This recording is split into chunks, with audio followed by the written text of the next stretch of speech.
Caros amigos, muito boa noite a todos. Eu sou o Nazareno Feitosa, confrade aqui na verdade, do Ceará, morando em Brasília. Estamos aqui com muita alegria atendendo ao convite do nosso querido André, do Grupo Espírita Ave Luz, aí de João Pessoa, essa cidade maravilhosa, aí da Paraíba, pertinho de Fortaleza, pertinho de Recife, de Natal, cidades aí que a gente tem muita saudade, não é? Eu sou de Fortaleza, então a gente fica com muita saudade e gosta muito do Nordeste. Saudar aí todos os companheiros, todos os trabalhadores da casa, todos aqueles que estão nos acompanhando. Mandar um abraço aqui para o nosso querido Marco Lima, lá na Federação Espírita Paraibana, todos os seus trabalhadores. E hoje nós vamos falar sobre um tema muito importante, que é um desafio chamado família. Só que um desafio chamado família, ou seja, é um tema geral, e o tema específico de hoje será as dificuldades da convivência em tempos de pandemia. Vamos ver, então, o que os amigos espirituais, o que a gente trouxe de material para a nossa reflexão da noite. Vamos avançar. Bom, para começar, um poema de um espírito que eu gosto muito, Casimiro Cunha, psicografia de Chico Xavier, do livro Cartas do Evangelho, da editora LAC. Carta às famílias. É certo que sobre a terra, nas lutas de expiação, muita vez o lar se forma para a dor da redenção. Redenção é libertação. Por vezes, os inimigos das existências passadas recebem o mesmo sangue em lutas amarguradas. É o resgate doloroso, a algema que, no futuro, transforma o ódio tigrino, né, dos tigres em tesouros de amor puro. Eis aí porque, não raro, nessa prova que redime, irmãos surgem contra irmãos, raiando até pelo crime. Mas a dor, a grande dor, que reforma toda a gente, recolhe-os no seu regaço, fraterniza-os novamente. Por essa razão, amigos, todo ensino em substância é que a paz do lar terrestre depende da tolerância. Falando em particular, peço-te, pois, meu irmão, que faças de tua casa o instituto da afeição, do afeto, do carinho, do amor. Não te esqueças que em família a mais santa autoridade é a que nasce da energia que não desdenha a bondade. A fim de seres ouvido, recorda que o verbo dar, né, sobretudo o exemplo, na caravana afetiva precede o verbo ensinar. Jamais te queixe dos teus, seja em qualquer confidência, muita vez nos desabafos, há muita maledicência. Sem que repartas no mundo a fé e o amor com os teus, não podes dar no caminho os sublimes dons de Deus. Há lutas em tua casa, atritos e desavenças, e isso é a sombra em que se prova a claridade da crença. Na noite de cada dia, nas luzes das orações, envia a Deus os apelos de tuas inquietações. Quanto ao mais, teu sacrifício, né? Sacrifício, sacro ofício, trabalho sagrado, é a santa expressão de dor, purificando a família no plano eterno do amor. Então, Cartas Famílias, Casimiro Cunha para o Chico Xavier, para nos ajudar a entender. E também tem outras cartas, cartas cônjuges, também bem interessantes.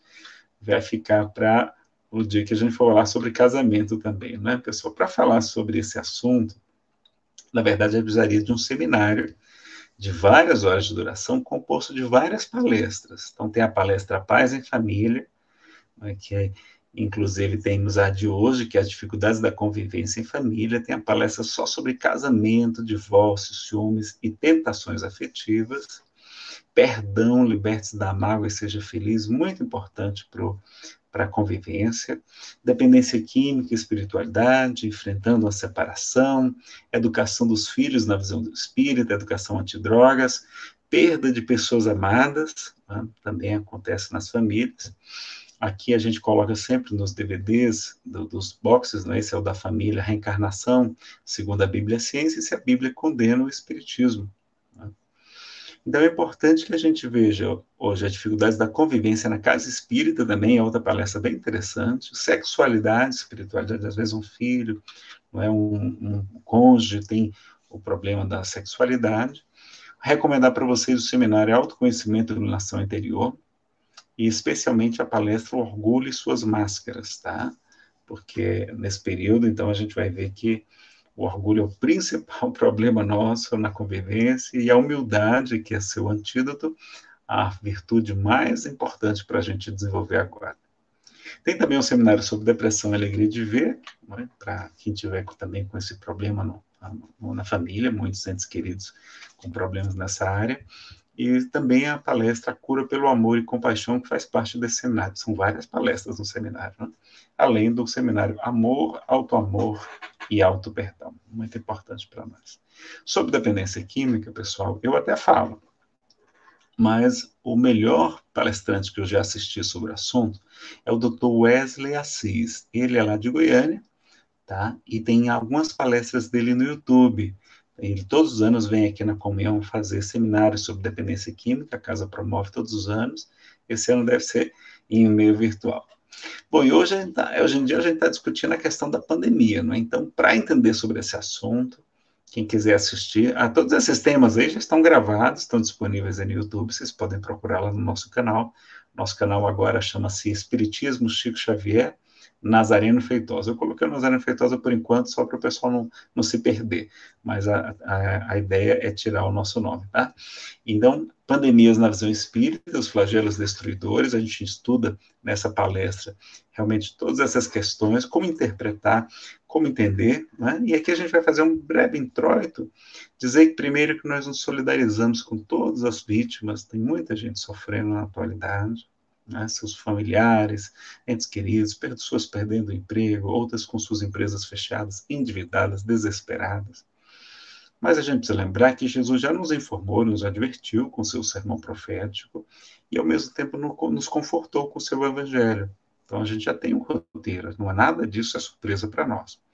E, além disso, na doutrina espírita, que nós consideramos o consolador prometido por ele, nós temos ainda mais a lembrança de tudo que lhe houvera dito e mais esclarecimentos, né? Bem explicado, o melhor intérprete do evangelho que eu já conheci, chama-se Allan Kardec, o Espírito Verdade, tá? E lembrar que nós somos super-homens, super-moças, nós somos imortais, nós somos indestrutíveis, então nada devemos temer, está tudo sob controle, o corpo é apenas uma roupa, a gente também é extraterrestre, que nem o super-homem, Jesus fala, não, vós não sois deste mundo, ele também não é, a gente aqui é só um estágio rápido, e a nossa verdadeira casa é o mundo espiritual, né? Então, lá no Livro dos Espíritos, na terceira parte, ou terceiro livro, tem as questões 737 a 741, que eu não vou comentar aqui hoje, que vai explicar sobre os flagelos destruidores, o item do capítulo Lei de Destruição. Então, confiram, vão saber todos os detalhes, a gente vai aprender que com esses flagelos, a gente avança muito rápido, em pouco tempo, que levaria talvez séculos para se suceder. Então, a humanidade está dando um upgrade, um salto bem alto, bem expressivo na sua evolução, todo mundo avançando, e isso é muito bom para a gente, é como se fosse assim, um intensivo, um supletivo que vai cobrir muito tempo de curso que a gente deixou, ou as lições que a gente não aprendeu, porque Deus oferece todos os dias meios do homem evoluir, mas a gente é que não aproveita. E a gente aprende muita coisa. Então, nessas perguntas, confiram lá depois, tá? E lembrar que tem uma programação reencarnatória, segundo o Livro dos Espíritos, nas questões 258 e seguintes, antes da gente reencarnar, a gente teve o livre-arbítrio para aceitar, né, antever o principal tipo de provas que experimentaríamos aqui na Terra. Então, normalmente, a nossa encarnação já tem uma programação, tem um pré-determinismo, mas a gente tem um livre-arbítrio aqui também, mas assim, ele não pode fugir muito, porque já existe uma programação. E eles falam, inclusive, né, e Jesus, inclusive, confirma, fala que todos os cabelos da nossa cabeça estão contados, inclusive diz o Livro dos Espíritos, na questão 853, que o momento da morte, esse é fatal, ou seja, este é programado. Então, aquele período que a gente vai desencarnar, a gente só desencarna na hora correta, tá? Com exceção do suicídio, eu posso levar 6 tiros e não desencarnar, como eu posso também tropeçar e romper um aneurisma, né, um vaso sanguíneo, ter um problema, e desencarnar com muita facilidade. Então, a gente só morre na hora certa. Claro que a gente não deve buscar a enfermidade, porque tem as consequências, as sequelas, então, cuidar, claro, da saúde, tá bom? Lembrando que todos os suicidas são amparados e terão novas chances, mas atrasam sua evolução, distanciam-se espiritualmente dos seus entes queridos, né? Fazem sofrer muito a sua família e colhem sofrimentos completamente evitáveis, desnecessários, né? E eles terão que repetir as mesmas provas das quais tentaram fugir através do suicídio. Então, viver é a melhor solução, né? O livro do André Trigueiro, um grande trabalhador nessa área da defesa da vida. Então, vamos fazer isso, vamos lembrar, não adianta fugir, é melhor enfrentar, liquidar logo essa fatura e voltar para o mundo espiritual como um herói, não como um prisioneiro que foge do presídio e tem que ser preso, às vezes de maneira mais dura, né, na solitária, etc. Então, não, vamos cumprir. Se aqui é o mundo de, como Jesus falou, no mundo tereis aflições, mas tem de bom ânimo, eu venci o mundo. Então, se é para ter aflição, vamos ter aflição e vamos vencer essa aflição. Não vamos fugir, vamos abraçar realmente a nossa cruz, como ele pede, né? Aquele que quiser vir após mim, renuncie a si mesmo, tome a sua cruz, a sua expiação, os seus sofrimentos, as suas dificuldades, a sua família difícil, vem e segue, né? Então, e para encerrar falando aqui de pandemia, lembrar do conselho de Maria de Nazaré, na época de um sofrimento muito grande de Chico Xavier. E aí Emmanuel vai pedir um recado à senhora e ela vai dizer para o Chico, tudo passa e isso também passará.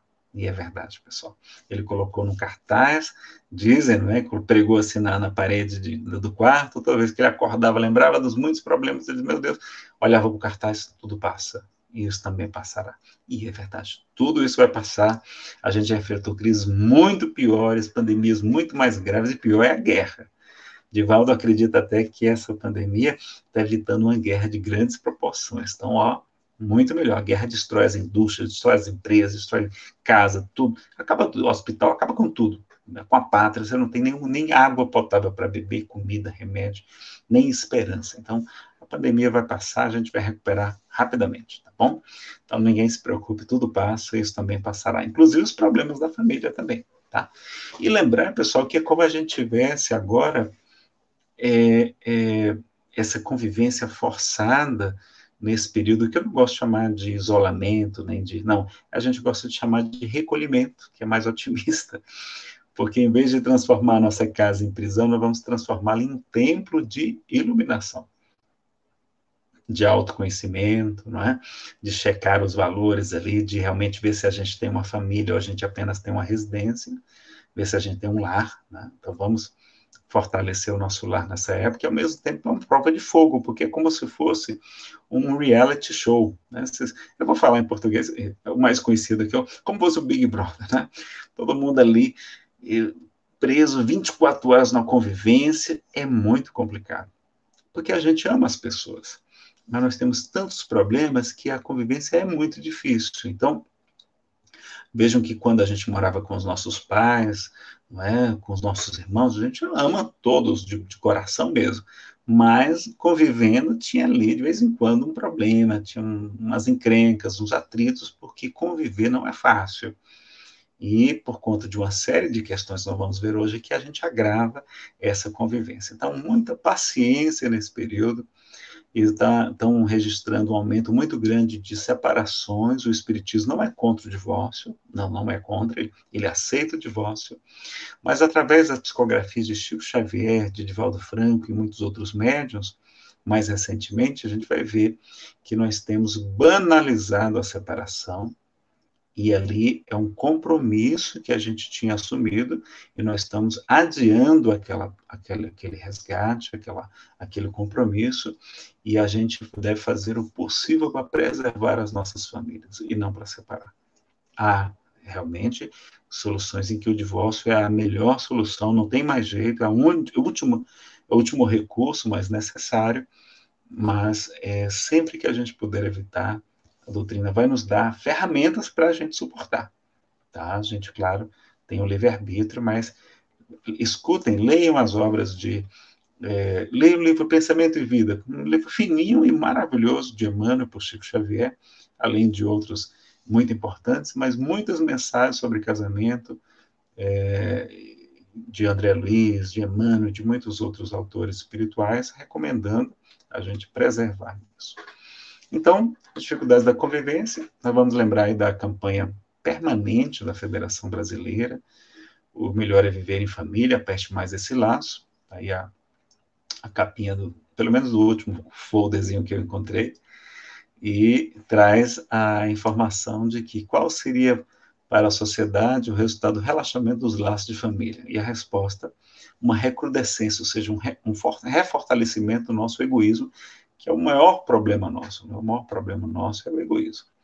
Uma grande recomendação, a campanha também permanente, de nós levarmos nossos filhos para a evangelização espírita. E isso é fundamental, meus amigos, fundamental, porque a família evangelizada, os pais também, não é só para largar o filho lá e sair de lá, não. Tem que os pais também frequentarem, dar o exemplo para as crianças, né? Para os jovens também. Inclusive, há pesquisas científicas sobre dependência química e que a questão que mais fez diferença de a pessoa se tornar ou não um dependente químico foi o estudo religioso na infância. Olha lá, uma pesquisa com mais de mil pessoas, né, inclusive médicos, profissionais de saúde, e o principal índice foi esse, foi a gente ter oferecido aos nossos filhos uma educação religiosa na infância, né, uma frequência a essa atividade. Então, vamos levar, se a nossa criança não quiser ir, a gente vai levar, a gente vai dizer, meu filho, eu combinei com você, antes de reencarnar de ser seu pai, eu prometi lhe dar a melhor educação, e eu não vou quebrar minha palavra, meu compromisso com você. Eu vou levar você para a evangelização. Né? Se o outro, nosso cônjuge, por exemplo, não é espírita, a gente pode alternar, ou levar só para catequese católico ou evangélico, não é um problema, mas é necessário evangelizar as crianças, tá certo? E, então, para os jovens, então, uma proteção extra, porque o jovem não vai precisar utilizar as drogas para ser aceito nas turmas, porque na turma da evangelização da mocidade, não precisa beber, não precisa usar maconha, não precisa usar o êxtase, não precisa dirigir em alta velocidade para ser aceito, se autoafirmar. Pelo contrário, tem que estudar a doutrina, tem que participar das peças de teatro, tem que, né, fazer palestras, jovens fazendo palestras maravilhosas também, dando aulas de estudo sistematizado, né? Inclusive lá na Comunhão tem um projeto dos facilitadores trainee, né? Que eles são os jovens, dando aula inclusive para os próximos jovens, treinando inclusive conosco, os mais adultos. Então, leve seu filho para a evangelização. Os jovens você pode negociar. Ah, meu filho, você não quer que eu leve você para casa do seu amigo? Você não quer que eu leve você para aquela festinha? Então, eu quero que você frequente também a evangelização. Ok? Fundamental, tá? Vai evitar muito sofrimento no futuro. Inclusive, já tem até educação de bebês, e além de educação no ventre, que você e todos nós podemos fazer também. O Raul Teixeira, esse expositor muito querido, ele fala que as famílias são alvo de muitos ataques espirituais. Nela, nós aprendemos a combater o egoísmo. Então, quando a gente se torna pai, quando a gente se torna mãe, aí a gente não vai comprar mais uma coisa pensando só na gente. Não, a gente vai pensar, poxa, eu vou levar isso aqui para o meu filho. Não vou guardar esse dinheiro. Tudo a gente pensa primeiro nos filhos. Então, vejam como a gente muda as prioridades, né, de uma mãe. Ela vai para o shopping, ela não está olhando as lojas de vestido, de coisa, de joias para ela, não. Ela está procurando coisas para as crianças, né? Que maravilha, isso é muito importante. E por que a convivência é tão difícil? O que vocês acham? Por que é tão difícil conviver? Bom, pessoal, a convivência no começo é assim, não é essa maravilha, mas convivência difícil? Porque ainda nós somos espíritos imperfeitos, né? Nós somos espíritos onde predomina o mal e não o bem, né? Tem mais mal em nós do que o bem. E a gente coloca aqui que é por causa das nossas muitas imperfeições morais, que lá na obra espírita você vai ver com o nome de vícios também. Vícios não é no sentido de dependência química, não. Também é uma imperfeição moral.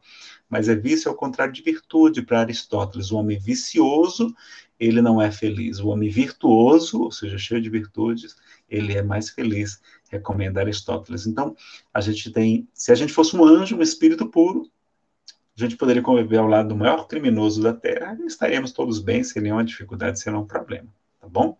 Agora, além das imperfeições morais, nós temos muitas diferenças, nós temos um passado diferente, tivemos reencarnações anteriores diferentes, né? Fomos criados por pais e mães diferentes, tivemos professores diferentes, nós temos sonhos, gostos, objetivos, não é? Tudo é diferente. A nossa única semelhança é a nossa diferença. Então, mais um detalhe que a gente tem que estar atento. A gente não pode querer transformar o outro numa cópia da gente, porque isso não é amar. Isso é amar a si mesmo no outro.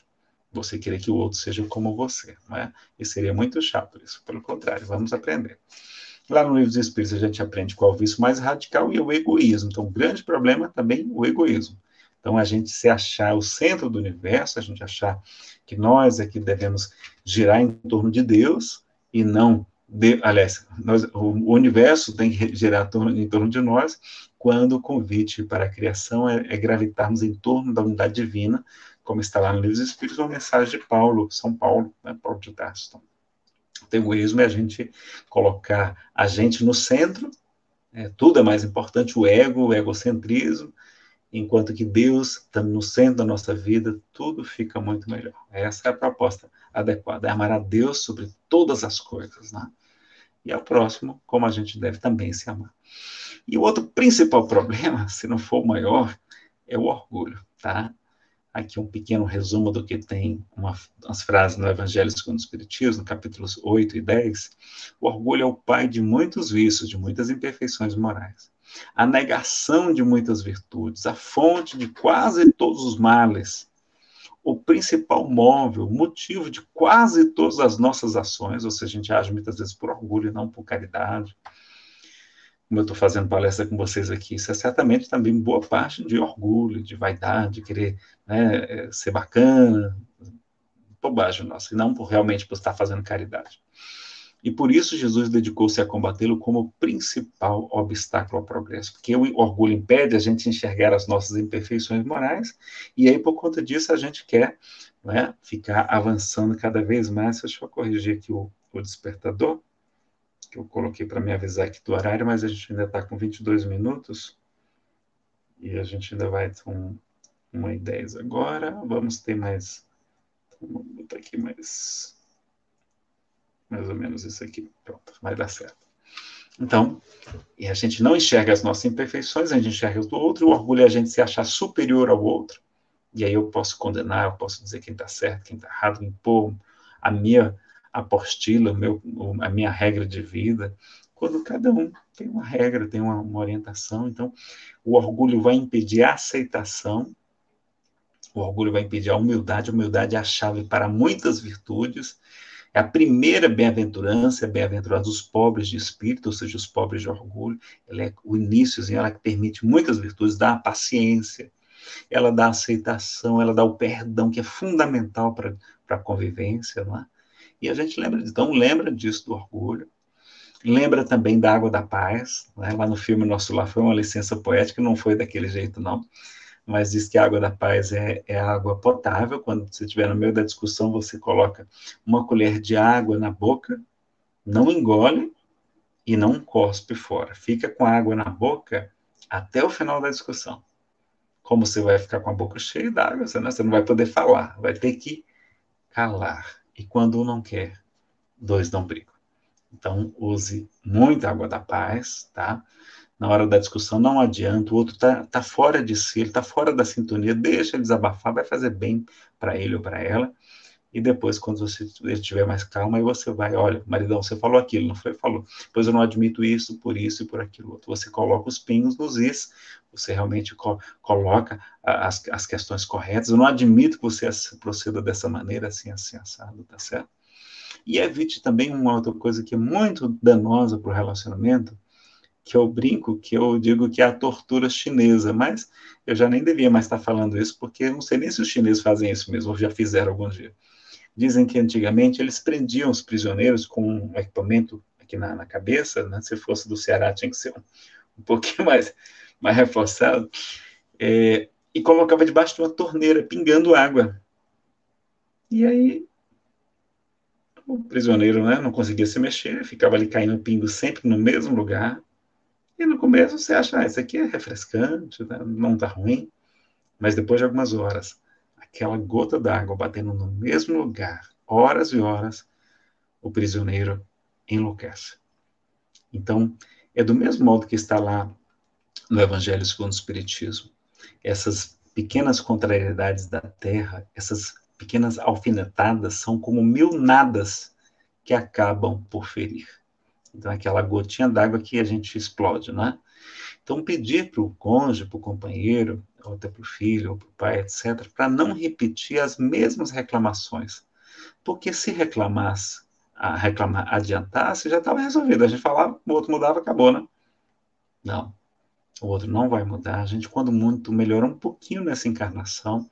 Então, evitar a reclamação, a tortura da repetição, todos os dias, todas as horas, que isso destrói qualquer casamento, qualquer relacionamento. Então, já combinei com minha esposa a gente fazer a parte das reclamações só uma vez por mês. Então, no dia que entra o salário, normalmente a gente recebe. Não, eu recebo dia 1º, ela recebe dia 20. E aí, para a gente, no dia 1º, tentar, né, colocar as reclamações em dia. Mas antes, não. Deixar aproveitar só para namorar, para conversar, para assistir filme, para assistir palestra, para brincar com as crianças, para passear, curtir, né? Aproveitar a convivência e não ficar reclamando, porque a gente reclama todo e são as mesmas coisas. Aí aquilo vai. E normalmente são coisas verdadeiras, aí a verdade incomoda muito, aquilo dói na gente. Né? Então, evite, porque senão destrói. Então, evite a tortura chinesa, tá bom? E use a água da paz. Joia. E para que nós estamos aqui na Terra? Você sabe? Há muitas respostas, né? Mas eu gostei de um professor, ele disse que nós estamos aqui para aprendermos a amar. E aí eu achei estranho, né? Ele disse, não, mas quem foi a maior autoridade espiritual a pisar no solo da terra? Jesus de Nazaré. E qual foi o mandamento que ele nos ensinou, que contém toda a lei e os profetas, e nesses 2 únicos mandamentos? Amar a Deus sobre todas as coisas, de toda a tua alma, de todo o teu entendimento, com todo o teu espírito, e amar ao próximo como a si mesmo. Então nós estamos aqui para aprendermos a amar. Nós só estamos sofrendo porque não aprendemos a amar ainda. Nós só estamos resgatando débitos do passado porque no passado nós não amamos como deveríamos ter amado. E só amando nós vamos evoluir mais, porque já temos muito conhecimento intelectual. Mas o progresso moral ainda está muito, muito atrás. Precisamos avançar do ponto de vista moral bastante. Então, lembremos disso, estamos aqui para aprendermos a amar. E amar aquele amor incondicional, não é aquele amor de paixão, que é passageiro, isso é só para a gente se encantar por uma pessoa e constituir família, né? Reencontrar aquela programação que normalmente a gente programa também o casamento antes de reencarnar, né? Eu vou correr aqui um pouquinho com os slides, que o tempo hoje aqui é curtinho. Aqui o Alberto Almeida fez uma escala dos sentimentos, olha que interessante aqui, o devotamento, a renúncia, o amor renúncia e até o sacrifício. Aqui são o amor já incondicional. Esse aqui é o caminho, esse aqui é o que a gente deseja, tá bom? Então vamos pensar nisso, né?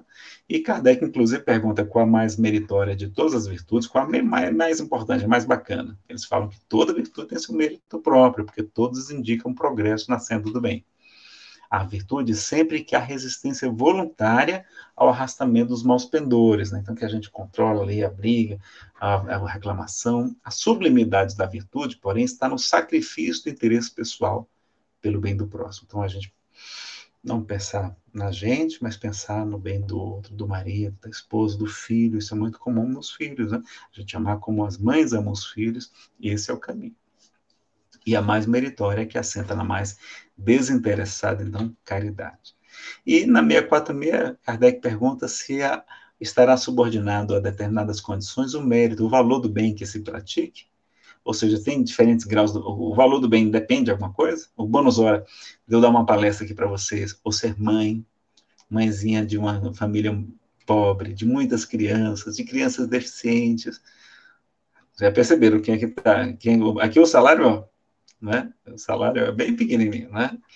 O mérito do bem está na dificuldade em praticá-lo. Nenhum merecimento há em fazê-lo sem esforço, quando nada custe. Em melhor conta tem Deus o pobre que divide com o outro o seu único pedaço de pão, do que o rico que dá apenas do que lhe sobra, disse-lhe Jesus a propósito do óbolo da viúva.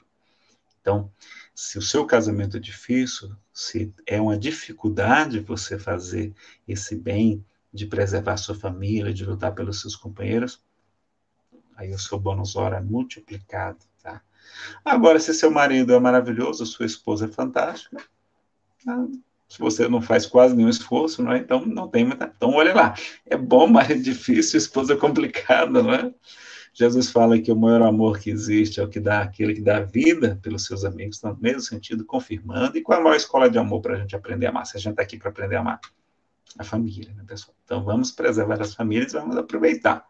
Lá no Evangelho segundo o Espiritismo, a gente tem a parábola do final dos tempos, né, que é a parábola dos bodes das ovelhas. O único critério para separar os bodes das ovelhas é a caridade, né, a caridade. Então, a caridade é muito importante. E caridade também na doutrina espírita, além dessa ajuda material, os espíritos resumiram numa palavra: benevolência, né, para com todos. Então, bondade para com todos. Isso é que é caridade, tá? Quem é bom para todos faz a caridade material e não precisava dizer o resto, porque quem é benevolente também é indulgente com as imperfeições alheias, também perdoa as ofensas, mas isso é tão importante que eles reforçaram isso, e isso também é fundamental para a gente ter uma convivência melhor.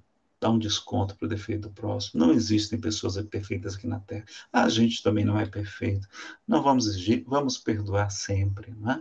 A gente aprende muito bem com a doutrina. Bom, tem muita coisa para falar sobre casamento, sobre auto-amor, almas gêmeas. A gente vai ter que avançar aqui. Nessa mensagem que mais sofremos, que é interessante, eu vou mostrar só um slide dela, que é o seguinte: o que faz a gente sofrer não é o parente infeliz, então não é o marido alcoólatra, o filho complicado, não é o que é a mágoa de tê-lo na equipe familiar. Ou seja, é o orgulho ferido, é a gente não aceitar que a família diga que a gente é casada com um alcoólatra.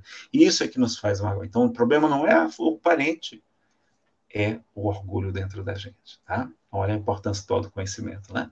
E aí ele termina dizendo: isso aqui também não é ingratidão, é a incapacidade de amar sem egoísmo. Se a gente ama querendo retribuição, isso aí não é amor, isso aí é um comércio, é outra coisa, não é?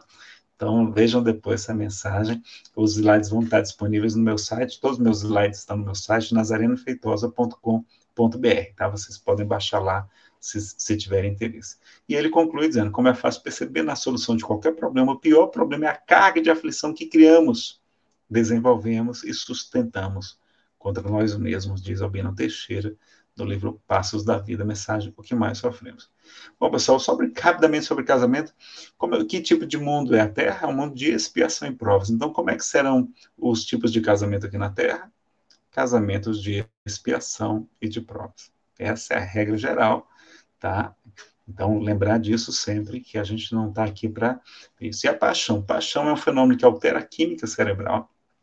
Então, é uma descarga de dopamina, de ocitocina, de metil alguma coisa amina, a gente fica literalmente topado, como se fosse uma droga, a gente fica cego, a gente não se apaixona pela pessoa, mas por uma imagem idealizada que a gente cria da pessoa que não corresponde à realidade, e toda a paixão passa.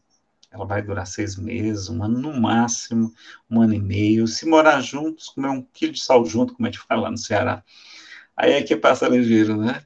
Então passa. Então, será que vale a pena abandonar nossa família por causa de uma ilusão que vai passar? Não vale a pena, né? Não faça isso, tá? Uma mensagem muito importante é Tentações Afetivas, da Joana de Ângeles. Vamos ler? Vale a pena a gente ler aqui, apesar do tempo curtinho, do livro Vigilância. Olha lá, aqui é sobre... Se você está querendo estar apaixonado e quer pular fora, vamos ver essa mensagem aqui, que é um banho de água fria nos iludidos aí. Essa sede insaciável de prazer renovado leva-te ao desequilíbrio. Essa busca irrefreável de afeto que te planifique conduz-te ao abismo da loucura. Tal ansiedade por encontrar quem te compreenda e apoia, oferecendo-te segurança integral, empurra-te para o precipício dos vícios dissolventes. A pressa de encontrar quem esteja disposto a doar-te ternura afasta os corações que pretendem ajudar-te, porque em faixa afetiva diferente eles se te afeiçoam em espírito, enquanto vibras outra forma de necessidade. A insatisfação face ao muito que desfrutas gera em ti distúrbio lamentável de comportamento que ameaça a tua vida. O que falta a qualquer pessoa é resultado do seu mau uso em oportunidade transada na vida passada. Carência de hoje foi desperdício de ontem. Ninguém há que se encontre na Terra completo e realizado. Então não ache que as pessoas são felizes, aqueles casais, todo mundo tem problema. Quem está dentro quer sair, quem está fora quer entrar, é assim. Na área da afetividade, a cada momento desfrutamos amores eternos que depois se convertem em pesadelos de ódio e crime. Muitas promessas para toda a vida, às vezes duram minutos e podem gerar emoção desgastante e expectativas frustradoras. Sorrisos e abraços, júbilos infindos de um momento tornam-se sem motivo aparente, carantonhas de rancor, agressões violentas e amarguras sem nome. Tudo no mundo corporal é transitório, forma de aprendizagem para vivências duradouras posteriormente. Assim, evita sonhar, acalentando esperanças absurdas nas quais pretende submeter os outros aos teus caprichos pessoais, que também passarão rapidamente, com rapidez. O que agora te parece importante, mais tarde estará em condição secundária. No mundo espiritual, você vai valorizar outras coisas muito mais importantes. Ontem aspiraste a determinada conquista que, lograda, alcançada, hoje não te diz mais nada. Se deseja o amor de plenitude, canaliza as tuas forças para a caridade, transformando as tuas ansiedades em bem-estar noutros muito mais necessitados do que tu. Não desvies a tônica da tua afetividade, colocando sentimentos imediatistas que te deixarão ressaibos de desgostos e travos de fel. A outra, a pessoa que por enquanto consideras perfeita, né, você está apaixonado, e capaz de completar-te, é tão necessitada quanto és tu. Na ilusão, na paixão, adorna-lhes, enfeita-lhes o caráter, para descobrir mais tarde o ledo engano. Conserva puro o teu afeto em relação ao próximo e não te faculte sonhos e fantasias. Aquilo que mereces, de que necessitas, chegará no seu momento próprio. Reencarnaste para aprender e preparar o futuro, não para fruir e viver em felicidade, que ainda não pode desfrutar, que na Terra, no mundo de expiação e provas, a gente não consegue ver a felicidade absoluta, diz as questões 920 e seguintes do Livro dos Espíritos. Cuidado, portanto, com as aspirações e tentações que se podem converter em sombras da mente e em sofrimentos incontáveis para o coração. Afirmou Jesus que seus discípulos seriam conhecidos por muitos se amarem, sem que convertessem sentimento luz em grilhão treva de paixão, em algema treva de paixão. Então, tentações afetivas de Joana de Ângeles. Vejam isso lá. Ciúmes e traição, não vai dar tempo de falar. Separação conjugal, um problema não é só que estão separando os cônjuges, o problema é que estão separando as famílias. O filho não tem mais contato com o pai, a mãe, etc. Começa a haver, inclusive, problema da alienação parental, que dá problema até judicial, não é? Então, vamos lembrar que aquele filho, aquela filha, ela nasceu daquele pai por algum motivo. Se ele não presta, ela tem alguma coisa a aprender com ele. Se ele é alcoólatra, ela tem alguma coisa a aprender, como não fazer, não é? Como não ser alcoólatra e assim por diante, tá? Não quer dizer que você seja filho de um alcoólatra, pelo contrário. Eu conheço uma família assim, e os filhos são praticamente nem bebem, inclusive, são pessoas fantásticas.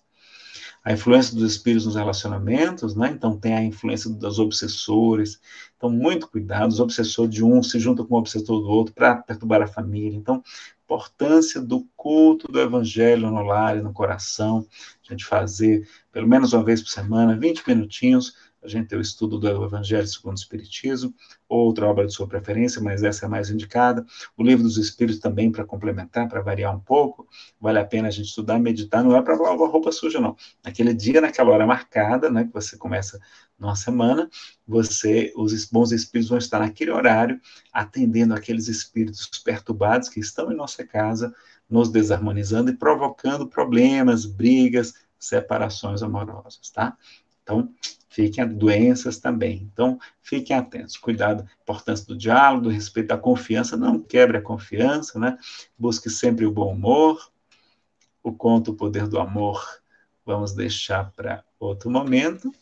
E encerrar com o conselho de Jesus para Joana de Cusa. Joana de Cusa, ela começou a seguir Jesus, tornou-se cristã. Ela, inclusive, ajudava Jesus com suas posses, né? Está lá também no Evangelho. E o seu marido, Cusa, era um tipo de superintendente de Herodes Antipas, um homem muito complicado, um marido difícil, né? Parece que andava fora da linha. Então, assim, Joana estava com muita dificuldade e ela vai conversar com Jesus para perguntar se ela não devia abandonar o marido para seguir Jesus.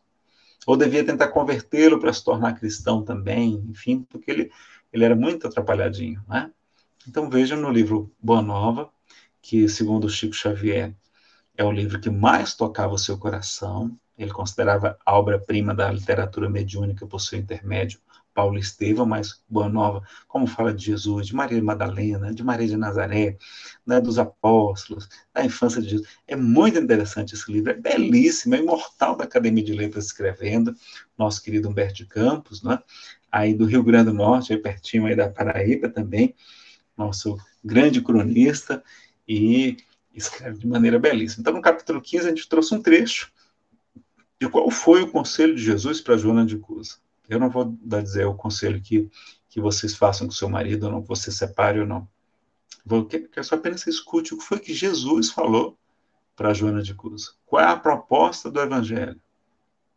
Olha a proposta. Como é uma solução, inclusive, que, se acontecer, será fácil de ser implantada. Né?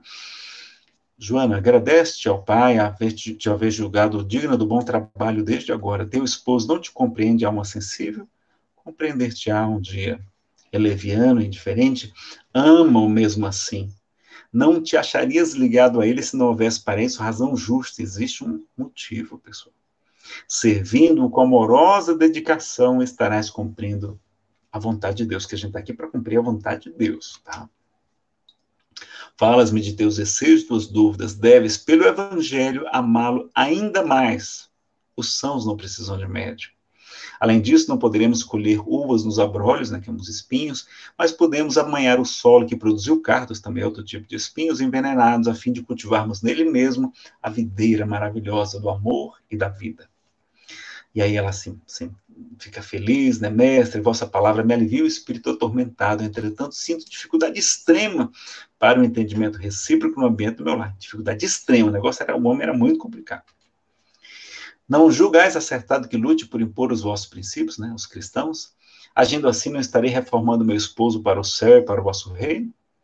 O Cristo sorriu serenamente e retrucou. Quem sentirá mais facilidade em estender as mãos fraternas? Será o que atingiu as margens seguras do conhecimento com o Pai, no caso dela? Ou aquele que ainda se debate entre as ondas da ignorância ou da desolação, da inconstância ou da indolência do espírito, o marido? Quanto à imposição das ideias, continuou Jesus, acentuando a importância de suas palavras, por que motivo Deus não impõe sua verdade e seu amor aos tiranos da terra? Por que não fulmina com o raio conquistador desalmado que espalha a miséria e a destruição com as forças sinistras da guerra? A sabedoria celeste não extermina as paixões, transforma-as. Aquele que semeou o mundo de cadáveres desperta, às vezes, para Deus apenas com uma lágrima. O Pai não impõe a reforma a seus filhos, esclarece-os no momento oportuno. Joana, o apostolado do Evangelho, é de colaboração com o céu nos grandes princípios da redenção, da libertação. Ser fiel a Deus, a fidelidade a Deus, que esse livro explica muito bem. Amando o teu companheiro do mundo como se fora teu filho. Olha o conselho. Ama o teu marido como se fora teu filho. Se fosse filho a gente não amaria, ele não poderia vir como filho nosso, ou poderá vir até em outra encarnação. Faça de conta que seu marido é seu filho. Ou sua esposa é sua filha. Ama como se for teu filho. Não percas tempo em discutir o que não seja razoável. O ego da paz. Deus não trava contentes com as suas criaturas e trabalha em silêncio por toda a criação. Vai.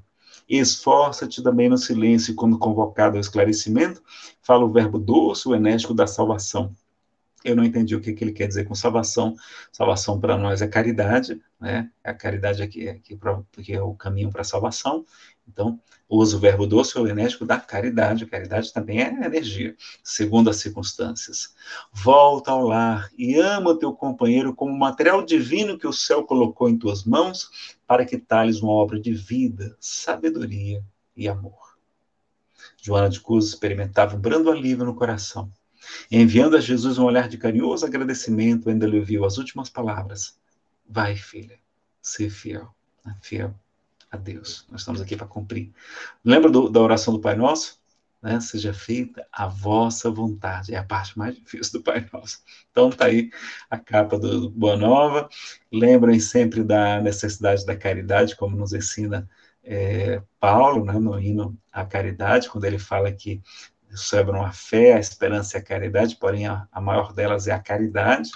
E Casimiro Cunha, para a gente encerrar, fala sobre a supremacia da caridade, naquela obra Parnaso de Além Túmulo, a primeira obra publicada por Chico Xavier, da editora da Federação Brasileira, sobre poemas, né, causando uma grande revolução. E ele vai analisar essas três virtudes: fé, esperança e caridade. A fé é a força potente que desponta na alma crente, elevando-a aos altos céus. Ela é chama abrasadora, reluzente e redentora, que nos eleva até Deus. A esperança é flor virente, alva estrela resplendente, que ilumina os corações, que conduz as criaturas às almejadas venturas, entre célicos clarões. A caridade é o amor, é o sol que nosso Senhor fez raiar claro e fecundo, alegrando nesta vida a existência dolorida dos que sofrem neste mundo. A fé é um clarão divino, refulgente e peregrino, que irrompe trazendo a luz. A caridade é a expressão da personificação do Mestre amado Jesus. E caridade também é perdão, é benevolência, é indulgência, é paciência. A esperança é qual lume ou capitoso perfume que nos alenta na dor.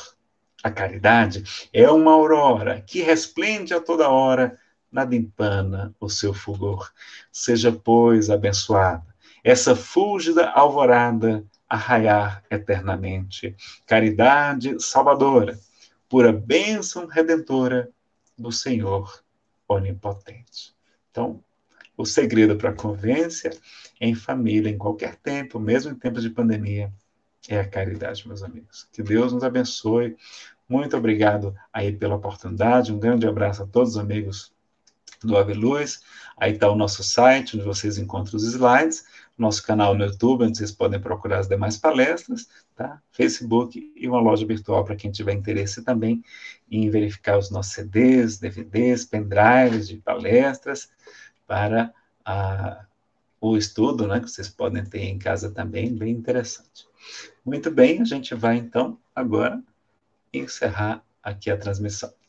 Muita paz, saúde e paz, fiquem com Deus.